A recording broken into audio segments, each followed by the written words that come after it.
તો યાત્રાધામ શામળાજી મંદિરમાં પુરુષોત્તમ માસની પૂર્ણિમાની ભાવ અને શ્રદ્ધાપૂર્વક ઉજવણી।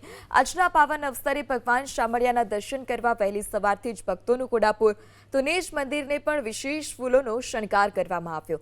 ભગવાનને કેનીનો મનોરથ ભક્તોએ ભગવાન શામળિયાના દર્શન કરી ધન્યતા અનુભવી છે। આજરોજ ભગવાનના સુંદર મજાના ફટકા વાગાના શણગાર ગરમીના એક પ્રકારના ગરમીના શણગાર છે અને આજરોજ ભગવાનને કેરી મનોરથ પણ થયો છે। લાખો ભક્તો દર્શન કરી ધન્યતા અનુભવી રહ્યા છે। સવારથી માંડી અત્યાર સુધી ઘણા બધા ભક્તોએ દર્શન કરી ધન્યતા અનુભવી છે। આજરોજ હમણાં 12:15 વાગે રાજભોગ આરતી, 2:15 વાગે ઉઠાપન, 7 વાગે સંધ્યા, 8:15 સૈન, 8:30 મંદિર મંગલ। આજરોજનો આવો સુંદર મજાનો કાર્યક્રમ અને લાખો ભક્તો દર્શન કરી ધન્યતાનો અનુભવ કરે છે।